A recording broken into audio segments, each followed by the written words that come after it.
May decision ng Supreme Court, gibasura na nila ang petition ng sa Gatchalian Black. Yan. Kung sa aton pa si Senate President Peter Cayetano ang legal na SP President. So, ngayon, dapat ang mga Senado ay magkaisa kamo. Hindi pataasay ng ego ba kung sinong ang SP President. Ang gawin ninyo, magtrabaho kayo sa Pilipinas. Hindi yung personal nyo nga interest. Kay gusto lang ninyo nga tapalan ang mga korupsyon sa side ni Gatchalian. Kung totoong senador kamo at totoong makabayan kamo at gusto nyo managot ang mga kawatan, magkaisa kamo. Baskin sino pa ang SP President ninyo, kag sino man ang chairman sa Blue Ribbon Committee. Kaya ang importante, mapanagot ang totoong nagnakaw ng pera sa kabanang bayan. Kay trilyon ba yan? Hindi na lahog-lahog nga kwarta. Trilyon na. Ang budlay lang abe sa sa Gatchalian nga Black, ang ilay nga hearing, ang mga witness, amo ta na ilay prisuhon. Di mo nakakita sinang man nga investigasyon. Iimbestigahan nyo tinyo ang witness. Only in the Philippines lang. Oo. Imbes na inyong imbitaron ang gilambit na mga persona kung sino ang nakadawat sa mga malita na pera according sa 18 Marines. 'Di ba? Ang una-una si Gutisa yun eh. O ano ginawa nyo kay Gutisa? Gipahog nyo, gipapirma nyo. O, kag ipakulong nyo. Amo nang budlay sa gobyerno naton, hindi nato makuha ang hostisya kay kamo mismo ang nagtapal. Ginatabunan nyo ang totoong salarin. Kay nga aman, nga ginabunan nyo.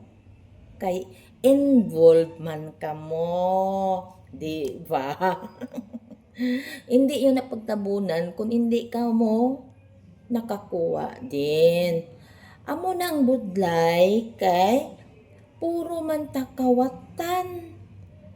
Ay, hindi yun naisip ang ang kinabukasan ng mga kabataan. Lubong na sa utang ang Pilipinas. Ano karon ang matabo sa Pilipinas kay lubong sa utang? Ibaligyan lang nato nin sa ibang bansa para makabayad. Ang gikulimbat ninyong trilyon-trilyon na kwarta, kung gibayad ninyo na sa utang sa Pilipinas, ay sus nagmag-anan siguro ang pangabuhi sa mga Pilipino. Isipan ninyo, kamahal sa tarang nga baraklon. Ha? Mahal na ganyang tinapa nga pagkaon sa mga brigado? Nasa 28 pesos na? Pila na sa una? O, mas mahal pang galunggong karon sa bangus. Karon, Erwin Tulfo, sundon ninyo ang sa Supreme Court. Hindi ka magano nga mga bindalo. Kaya nga binabali nyo ang batas eh. Baskin Supreme Court na ga-order na amo na, pero binabali nyo ang batas. Hindi naman kamo batas. Amo nang gaibudlay kung hindi ka attorney ba? Na wala ka ba alam sa batas? Di mo kita nga mas pang among nga tawag nga nga kinanglan may batas ta para sundon ta. Ti karo ko di nato sundon ang batas bidigit ta makapatay sa tao. Ha? Hindi man ta mapreso kay pwede man nato na i-bend ang law, di ba? Amo na siguro ginamin mo nga i-bend the law kay para hindi mapreso ang totoong magnanakaw. Di ba? Kaya man na mo, pwede balion ang law eh. Amo na ang mga tao sa una bilib na bilib sa inyong mga Tulfo. Karon kay ala kamo sa posisyon sa gobyerno, hindi man kamo makabulig gali sa mga tao. Ano kali ang inyong nga bulig sa tong panahon nga ara pa kamo sa sa television, pakitang tao lang nga sa katotohanan wala gali. Nantawa niya bala. Kabalo na kamo sa big syndicate sa gobyerno. Pero kampi pa kamo doon. Kaliwa sa amon nga nga kaisipan. Ano nyo? Ako nabuto ko kay Rapi Tulfo ha. Pero hindi ako nagbuto. kay Irwin. Kay nga naman. Kay dati abi, idolize ko gid kamo.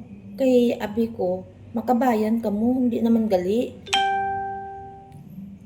Anong pati yun yung order sa Malacanang? Kay ang Senate, di ba si Pirit na sa ano? Sa Malacanang. Nga naman pa-under ka mo sa Malacanang. Kung amo na magpa-under ka mo sa Malacanang, wala nang ano wala nang batas. Kay kung anong dikta ng Malacanang amo na inyong sundon. Hindi mo na imbes ka mo ang pag-asa ng bayan. Kay nga sa Kongreso wala nang pag-asa ang bayan. Kay mga buaya doon. Karon lang gabot sa Senado. Wala lang gapong pag-asa ang bayan. Nagkampi lang gapong kamo sa mga Kongreso. Mababa yan sa inyo. Kamo ang pinakamataas. Kung isipon. Di ba? Ano kamo mo? Kung sa chispa daw mga sarok kamo Rock? Horse? Di ba? Nagsunod kamo doon sa mga phone? Ang mga phone panangga lang na saya. Di ba? Oo. Ay, ano tinyo man. Isipan niya ba ang tanan? Isipan ninyo. Kung diin kamo, pwede makabulig.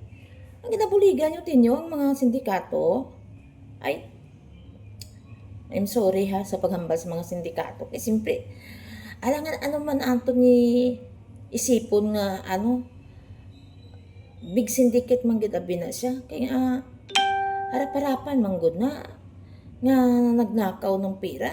Wala pa blalikom-likom ba? Wala pa tago-tago ba? Diretso. Wala tago-tago nga pagnakaw. Ipakita pa tanan tayo sa tao. Tapos ang inyong bangda nga nagnakaw si Sara Duterte. Oy, kabalo kami sang batasan sa mga Duterte.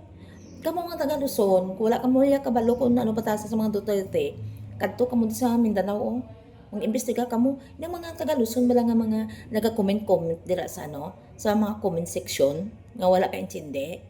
Hindi ko mag-comment kung wala ka mo kaintindi. Kay ginakampihan lang ninyo tinyo ang mga tao nga nga amo na ang sa aton. Amo lang na. Ang akong sundon yung ang Supreme Court. Wala na lain pa. Para nawala ng away sa Senado. Imbes magkaisa ka muna sa Senado. Dapat, ang ato ni Muon, ang chairperson sa Blue Ribbon Committee, si Senador Marcolita, kay matapang yan. At si Pia Cayetano, amo lang na. Si Robin Padilla, ang ara mga member nila. Yung mga matapang nga mga senador. Si Joel Villanueva, yan. Ara dila, Aimee Marcos, Loren Legarda, yung mag-isa ba. Tapos para walay duda, pwede nyo man na i-cross-examination ang ang 18 Marines kung totoo nga may cross-examination man na Hindi kay pagbintangan yung 18 Marines na sila nagsisinungaling. Yun? Sila nga nag-deliver, nagsisinungaling pa sila. Nagsisinungaling kay involved ka mo. Himuon nyo pang 18 Marines na kargador. Oy, kargador sa malita kay ginatag sa inyo. Amo na mga senador nga walay respeto sa kapwa. Abi mo Rapi Tulfo, Erwin Tulfo, hindi ka mo respetado. Kasi kamo mismo wala ka mo respect sa tao. Kung gusto niyo respetuhon kamo, maparespect mo na kamo. Mga ex-marine yan hindi yung ginarespeto. Pero kung sa inyo nga programa, may mga witness mo na. Di ba? Ginapangitaan nyo pamaagi kung tuot ko hindi. Hindi kay putak ka mo nga putak. Tuod na. Amo na ang kinanglan. Respetuhon ninyo. Kung anong pahayag ng mga ex-marine, kung hindi, walang katotohanan na cross-examination nyo.